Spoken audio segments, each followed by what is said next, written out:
हाय नमस्ते. आज माझ्यासोबत आहे माझा छोटा ब्लॉग आहे, सगळ्यांची लाडकी देवांशी.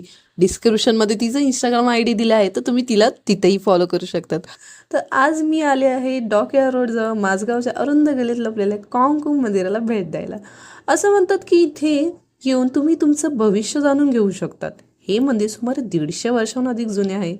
इथे पूजा होते कांताई कान यांची, जे न्याय संरक्षण आणि सत्याचे देव मानले जातात. या मंदिराची एक खास गोष्ट माहिती आहे का? इथे प्रसाद म्हणून चॉकलेट दिली जातात. तसंच मंदिरात लाल रंग, कंदील, चीनी अक्षरे लेखन पाहायला मिळतात. आणि खाली गुआनिन करुणेची देवी यांचंही मंदिर आहे. चीनी नववर्ष आणि चंद्र उत्सवाच्या वेळी इथलं वातावरण खूपच सुंदर आणि उत्साही असतं. तर चला, आजचा माझा हा छोटासा मंदिर प्रवास तुम्हालाही आवडला असेल अशी आशा करते. पुढच्या वेळी आपण भेट देऊ अजून एका अशा सुंदर देवस्थानाला. बाय.